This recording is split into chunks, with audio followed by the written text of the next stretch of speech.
When you think of the 1960s, you think of Bill Russell and Wilt Chamberlain, the Boston Celtics dynasty and Wilt Chamberlain. Maybe Jerry West, maybe Elgin Baylor, but one thing that's synonymous with 1960s basketball is Boston Celtics winning championships. Although they didn't win a championship until 1957 when Bill Russell was drafted, the supporting cast would change pretty consistently. They would get guys like Arnie Rison, Andy Phillips, Hall of Fame players on their way out. But one thing that stayed consistent all through the Boston Celtics dynasty wasn't the guys like Bob Cousy or Bill Sharman. It was Bill Russell. They're all the way through. Casey Jones would leave. Bob Cousy, Bill Sharman, Jim Luskatoff. But towards the end of the 60s, it looked like the Celtics dynasty was running out. It looked like they were running out of fumes, like they didn't have much left in the tank. This is the story of the 1969 Boston Celtics. Contrary to popular belief, the Boston Celtics did not steamroll through their competition the way they would have you think today. Although on paper you see them winning championship after championship, it doesn't tell the whole story. For example, in 1958, the Celtics lost in the finals in Game 6, where Bob Pettit had an incredible closer. Something like what you saw from Giannis in 2021. And all throughout the 1960s, the Celtics would be in elimination games. And many of these elimination games were decided by just a few baskets. So it's not always true to say that they just steamrolled through everyone, as, modern fans make it out to be. And one of the things about this Boston Celtics dynasty, one of the ongoing sayings during this era was, the Celtics win by luck. And this seems true when you look at, for example, 1965 when Havlicek stole the ball, or, whatever. So how long could this dynasty go for? You had the 8 consecutive championships before Bill Russell and them lost to the Philadelphia 76ers in 67. But on the flip side, in 1968, the first 3-1 comeback ever was done by the Boston Celtics against the Philadelphia 76ers. So by no means was this Boston Celtics franchise dead. And, the question on anybody's mind during this time is, how long can this franchise go for? For crying out loud, you have Bill Russell as the coach now, the player coach, Even Red Auerbach was gone at this point. Casey Jones was gone. But the Celtics were really good at finding new stars to take over for the old stars. Now, at the start of the 68-69 season, Sam Jones would announce his retirement at the end of the season, although Bill Russell would not announce his retirement until the end of the season, which I'll get into in a minute. Now, what happened to this team? Age definitely was starting to show with the Boston Celtics. And one thing you got to understand is during this time, teams were starting to catch up with the Boston Celtics. What I mean by that is the league was expanded. The league was getting a bigger talent pool. And new stars were coming in. Guys like Wes Unseld, Willis Reed. Wilt Chamberlain was younger than Bill Russell, obviously, and he was still in his prime. So there were a lot of hungry teams looking to take this. Now, up-and-coming teams in the East were like the Baltimore Bullets, the Philadelphia 76ers, the New York Knicks. The Cincinnati Royals weren't necessarily an up-and-coming team, but they had a good team. The Detroit Pistons, the Milwaukee Bucks, they weren't very good teams in the East, although they would later have some good teams. Teams in the West, the Chicago Bulls, although they weren't a good team in 68-69, they would get a good core in the early 70s. So, what made Boston so special in 68 69 is really, in my opinion, when you think of all these great finals runs, you hear 2011 Mavericks, 1995 Houston Rockets. Why aren't the 1969 Boston Celtics on this? Now, age was catching up to them, like I mentioned. The team went 48-34, and at the time, they were the lowest seeded team to win a championship. I think the 95 Rockets were the team that broke that. And, with all these up-and-coming teams at the end of the season, you could see why the New York Knicks might have been favored to defeat the Boston Celtics. Now, the playoffs started, and during this time, it wasn't a best of four, or it wasn't a 4-round playoff format yet. It was a 3-round playoff format, and this is something that started 2 years prior. Now, when the Boston Celtics originally started their dynasty, it was a 2-round to the playoffs. You had the first round, and you had the finals. Like, for example, in 1962, they defeated the Warriors in the first round. Then in the finals, they defeated the Lakers. Now, 69 was different because the first round, they were matched up against the Philadelphia 76ers, who they embarrassed the year prior, coming back from a 3-1 deficit.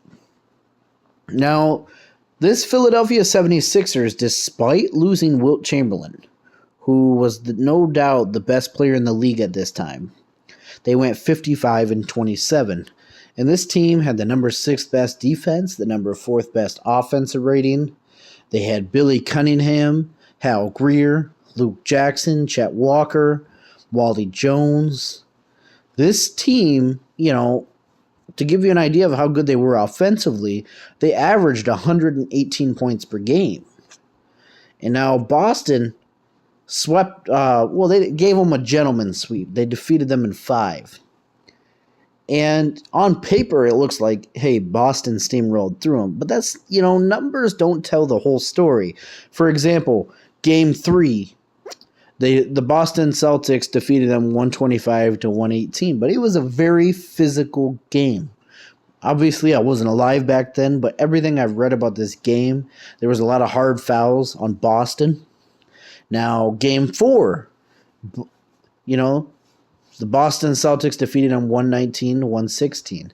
Game 5, the Boston Celtics defeated them 93-90. Close games. And in this era, when games were 93-90, they were ugly games. Ugly meaning physical. Teams weren't shooting the ball right. Fatigue was setting in with Boston. Yes, they didn't have 4 rounds, but every year Boston was going back to the finals. They're playing more games than everyone. And in this era, they ran up and down the court, man. They had the fastest pace during the 1960s. So you knew, to give you an idea, and according to Bill Russell's book, and Go Up for Glory, he talks about how fatigued he was during the 1960s. How his knees would kill him. What I mean by this is he would constantly have to have injections in his knees from all the running he was doing. Now, in the second round, they were matched up against the up-and-coming Knicks. Now, the Knicks were actually favorites to win this series. And this, again, was a close series, right? Like Game 4, for example. The Knicks would lose 96-97. Now, that Game 6 closeout, Boston would win 106-105. Off of a Sam Jones game winner. And this is what made Boston so great in my mind, is they always found a way to overcome who they were playing. And anyone on the Boston team could step up. Sam Jones, Bill Russell, John Havlicek, any one of these guys could step up any night. Now, after they dismantled the New York Knicks team in 6, they were matched up in the finals against the Los Angeles Lakers. Now, the Lakers, in my opinion, This is the first super team in NBA history. What I mean by that is this was the team that was built on paper to just take over the league. Similar to what the Golden State Warriors did, similar to what the Miami Heat did. They acquired Wilt Chamberlain. Wilt Chamberlain was no doubt the best player in the league at this time. But they also had Jerry West in his prime. Elgin Baylor a little past his prime, but he was still up there. They had three of the best 5 players in the league. Now, Boston only went 48 and 34, but the Lakers went 55 and 27. The Lakers were the favorites. Hands down. There's no revisionist history here. The Lakers were the favorites to win this. Let's put it in a modern context. Let's think of an aging team. Think about like the Golden State Warriors. They're getting a little bit up there. They've had a dynasty, so to speak. Steph, I think, is 34, 35. Let's say, just, to put it in a modern comparison, let's say this Golden State Warriors team, sounds familiar, right? Them acquiring a star. Let's say, I'm trying to think. Let's say that the Golden State Warriors were wanting to run it back and win another championship, right? And they're getting older. Steph and Clay are getting older. They've dealt with injuries. They've dealt with players getting up there. Let's say they go in the finals against some Eastern Conference team, like maybe the Celtics. But the Celtics add LeBron, or the Celtics add Kevin Durant. You know what I'm saying? They add a player who is a top 5 player in the league. Now, the Lakers lost the year prior in 1968 to the Celtics. They lost in 6 games in the finals.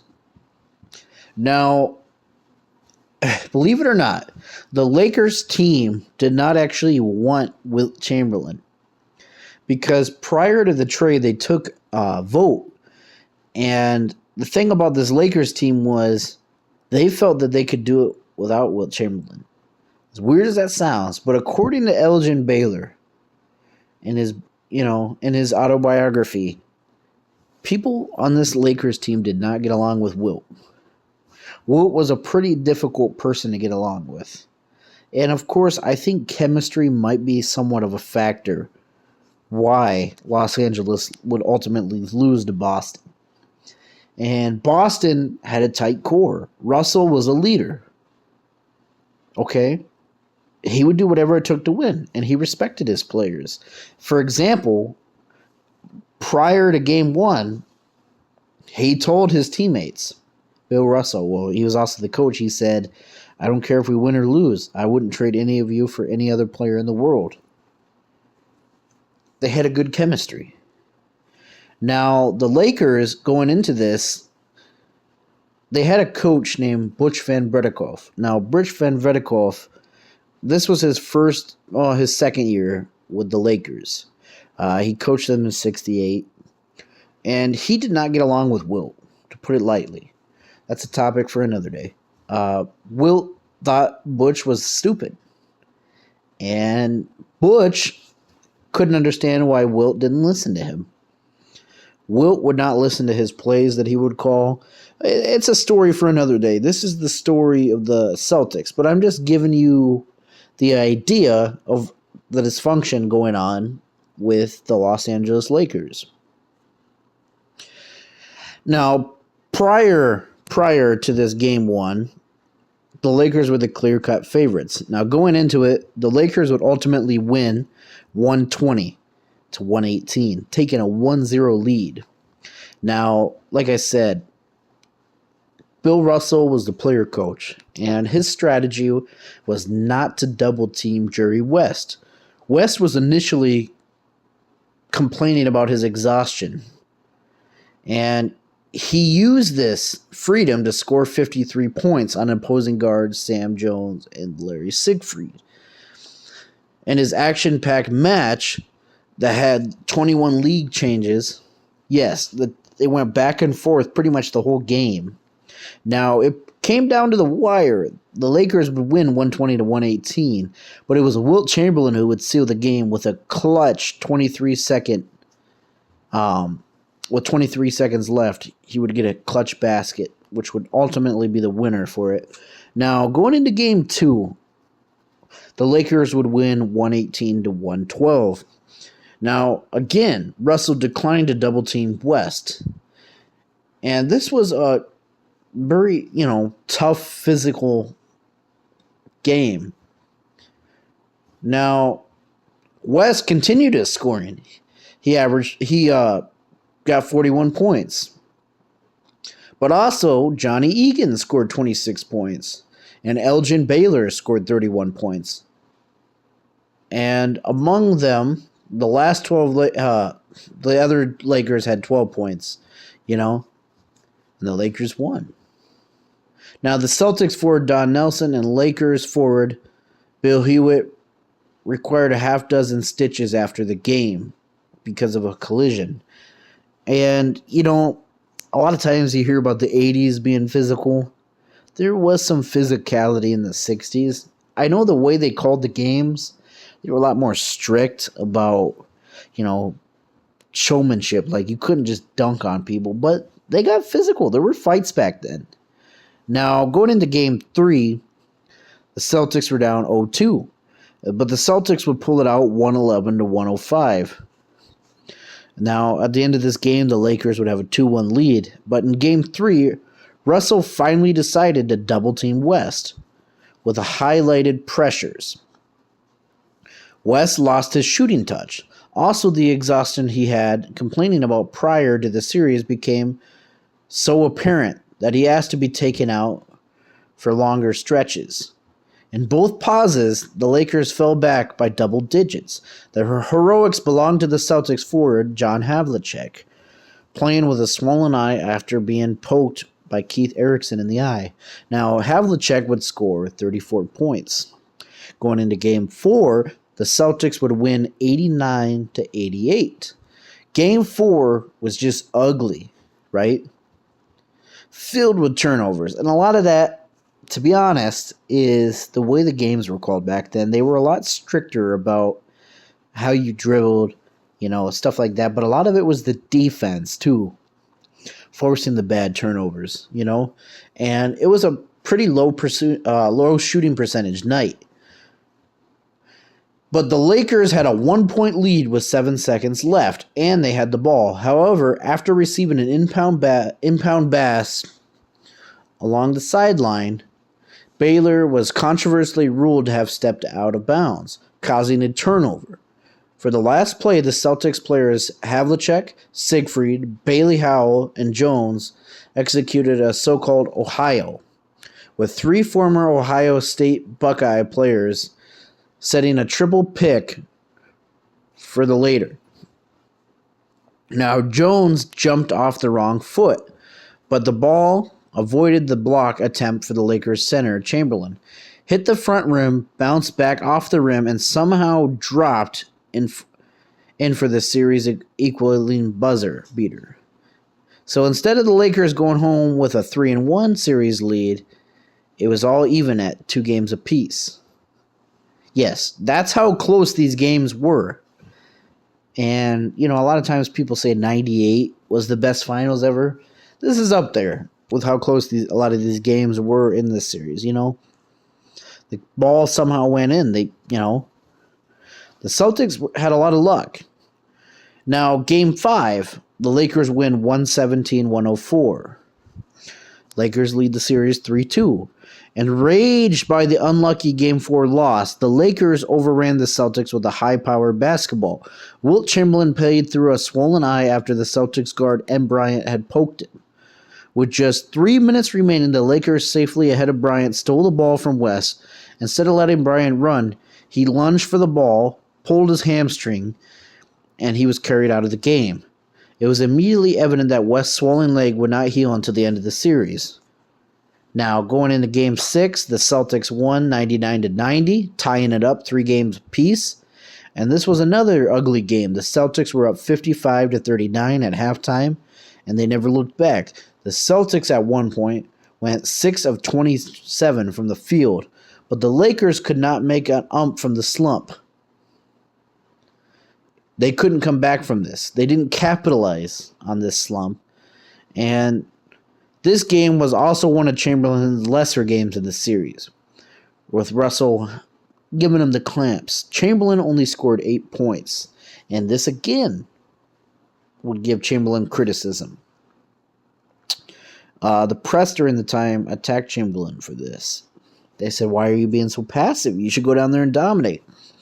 Now, Game 7 is where this gets interesting. The Lakers, it didn't dawn on them that they were going to lose. They were back home court advantage. As we all know, the Celtics would win 108-106. But in anticipation for the Lakers' win, the Lakers owner Jack Kent Cooke had ordered thousands of balloons with world champion Lakers printed on them. And they were all suspended up from the rafters, ready to be dropped when they won. And flyers were placed in every seat that said, when, not if, the Lakers win, the title balloons will be released from the rafters. Then, the USC marching band will play Happy Days Are Here again. And the broadcaster, Chick Hearn, will interview Elgin Baylor, Jerry West, and Wilt Chamberlain in that order. Before the game, the Celtics circulated the locker room because they had received one of these memos, showing them what the Lakers' plan was. Now, this infuriated Bill Russell. And one of my favorite Bill Russell quotes was, "I don't care if they play the best game of their life. They're still going to lose." When Jerry West went to the circulation plans, he became furious with Cook. Jerry West didn't like what Jack Kent Cooke did because he knew that Russell was going to give him his A game now. And Russell noted the giant net hanging from the ceiling during the pregame warm-ups. And he said to West, "Those fucking balloons are staying right up there." Bill Russell goes right up to Jerry West and says, "Those balloons are staying right fucking there." I love Bill Russell, man. Rest in peace. Now, with only true guards in the Lakers roster, and West still feeling the effects of the hamstring pull, Celtics coach Russell ordered that his players run the fast break. I watched an interview with Russell about this game, and his plan to beat the Lakers was just to run them out of the gym. Now, imagine the pain that Jerry West is in with that pulled hamstring. But Jerry West still came in big for his team. Los Angeles shot poorly initially out of the gate, and the Celtics jumped off to a first quarter 24-12 lead, which led to a 59-56 after halftime. Then the Celtics six-man Don Nelson scoring 12 points in the third quarter, while the Lakers hardly connected on a quarter of their own field goal attempts. The Celtics led 91-76 after the third. Now, early in the fourth quarter, Chamberlain incurred about his fifth foul. Chamberlain was always worried about fouling out of a game. And you could see that Chamberlain was having to take more of a passive role on defense. And with just over 5 minutes remaining, the Lakers trailing 103-94, Chamberlain landed awkwardly when grabbing a rebound and came down to the bench on an injured knee. Now, they put in backup center Mel Counts. But the weird thing was the Lakers cut the lead to 103-102. You could see the Lakers making a push here. And, my mind watching the game now is if I didn't know that the Celtics won, you'd think that the Lakers were going to catch up and win it. And West was just hitting everything. Now, Chamberlain then informed Coach Van Bredekhoff that he was ready to return to the game. But the coach, like I said, he didn't like Wilt. And he said, "We're doing fine just without you." And Chamberlain stayed on the bench for the remainder of the game. Boston still held the 103-102 lead with 1:33 left in the game, with reserve Keith Erickson knocked the ball away from John Havlicek. The ball went right to Don Nelson, who pulled up on a desperation 18-foot shot from the free throw line to beat the 24-second shot clock. The ball hit the back rim, bounced high in the air, and fell on the loop to give Boston the 105-102 lead. Then the Lakers would hit pretty much a meaningless shot to make it 106-108. Now, the thing about this ending is, yes, the Lakers were making a comeback. And Coach Van Bredekhoff, he felt keeping Wilt out was probably due to his arrogance. He felt like they wanted to show that they could win without Wilt. And one of the things that hurt the relationship between Bill Russell and Wilt Chamberlain was, after the game, obviously Bill Russell doesn't know why Wilt was stayed out for so long. He wasn't on the Lakers bench to know that his coach wasn't letting him in. Russell criticized Wilt for not coming in. He felt Wilt was soft for not coming in Game 7. But Wilt was not allowed back in. Wilt was hurt. He did hurt his knee, but he wanted to come back in. He wanted to win it. I don't think people understand it. I've criticized Wilt on my channel for taking passive roles, but he did want to win. And Jerry West wanted to win. They both, West wasn't a scrub. He won Finals MVP in this series. And he's the only person ever on a losing team to win Finals MVP. He scored 42 points, 13 rebounds, 12 assists in that Game 7 with a pulled hamstring. And he was the only one stepping up for that team. Elgin only had 20 points. Chamberlain had 18 points. This would be Sam Jones' final game and Bill Russell's final game. Now, Sam Jones would foul out of the game, but he would get a standing ovation at the end of the game from the Lakers crowd. Russell would have 21 rebounds. Sam Jones would have 24 points. Havlicek would have 26, 9, and 5. Now, I want to close this video and show you the post-game interview, because to me, this captures the emotion of Bill Russell. He knew his career was done at this point. Although he didn't announce it yet, he knew this was the end. And one of the quotes I love from Bill Russell, he said was, in this moment when they won their 11th championship, he said he didn't want to go to heaven because he would have to step down from where he's at. You could just see the joy and the emotion on him.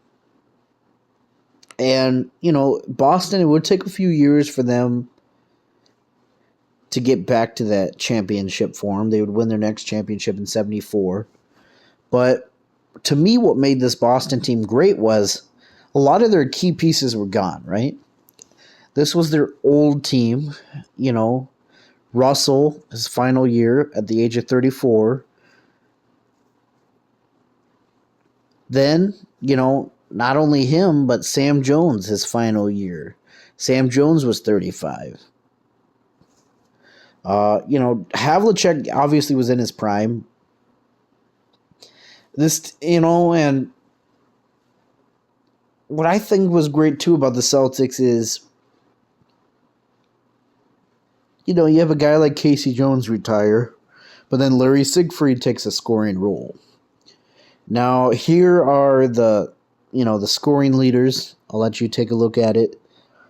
John Havlicek obviously being the key scorer at this point, but they had Bailey Howell now. Bailey Howell is a Hall of Famer, and he stepped up big for those last two championships with the Celtics.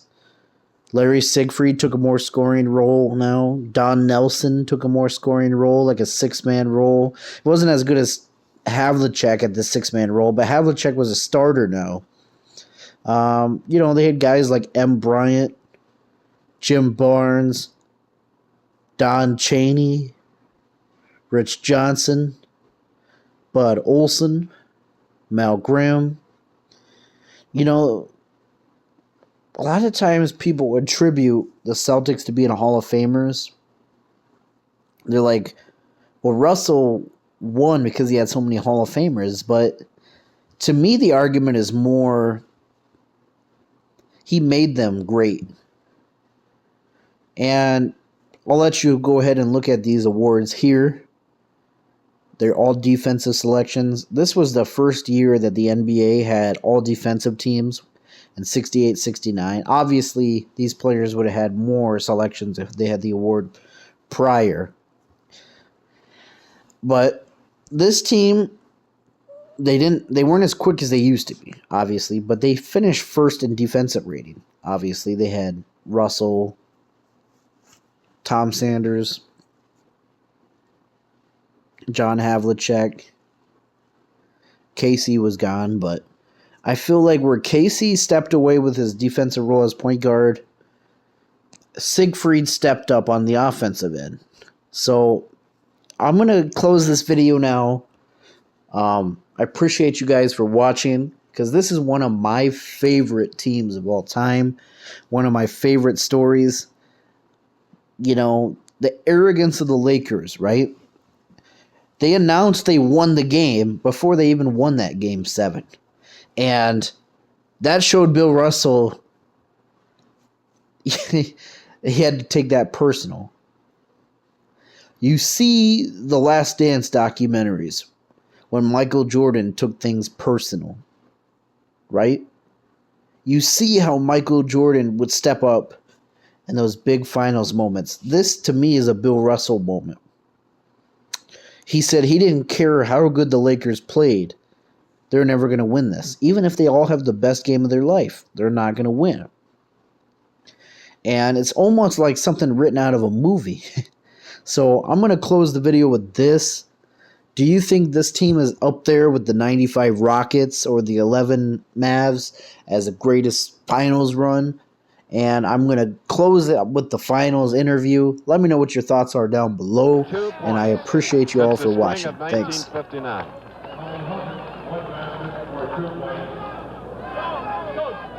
Okay, I'm on here at the floor, and it's kind of wild. I'm here with Red Auerbach, go out, and Sam Jones. Sam's, congratulations. What a great last game. I tell you, Jack, it was tough, and it just goes to show you, we had to win one on the home court, and this was the one, it was the greatest. I think you were so... What are they going to do with all those balloons up there?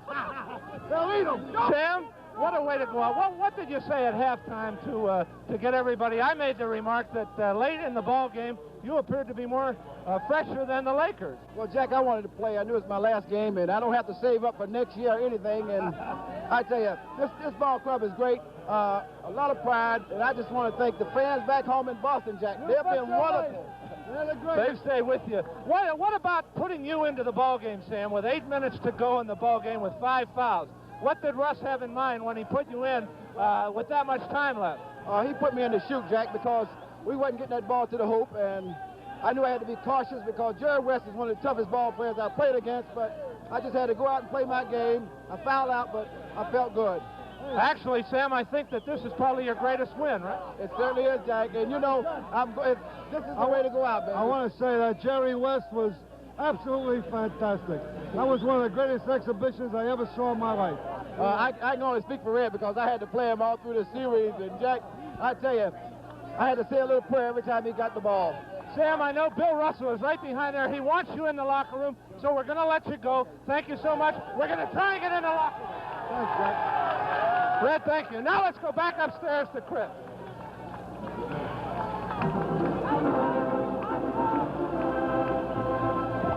Well, we're back halfway, about 50 feet high, away from the playing court.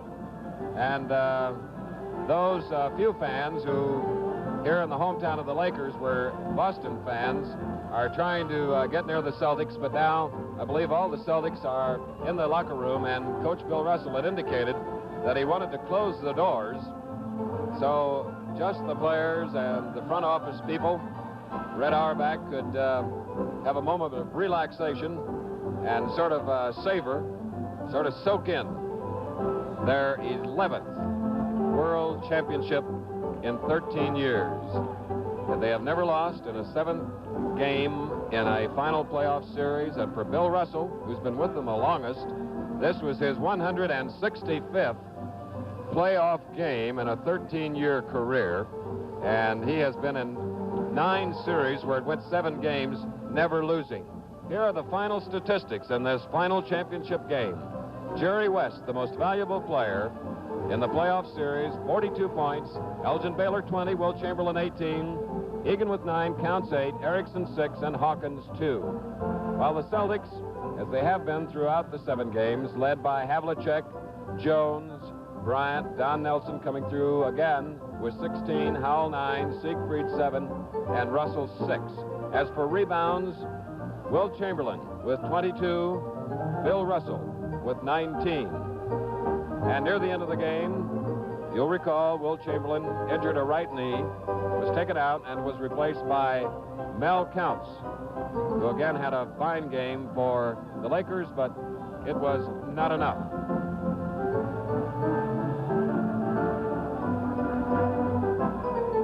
A rivalry renewed as Los Angeles and Boston have been in the final 6 of the last 8 years, and now the Lakers have lost all 6. And it was right here in Los Angeles last year that the Celtics won their 10th crown, and they have done it again. And it's the first time in the history of the NBA, dating back to 1946, 23 years, that a team has finished as low as 4th in a division to come on and win the title. Boston, of course, doing it as they came through against Philadelphia in the quarterfinals, 4 victories to 1, and in the semis against tough New York, 4-2, while the Lakers came in winning the Western Division and winning a quarterfinal playoff series against San Francisco, 4-2, and then the semifinals against the Atlanta Hawks, 4 games to 1.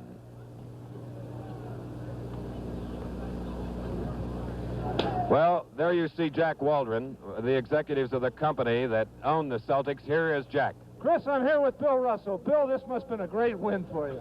Jack.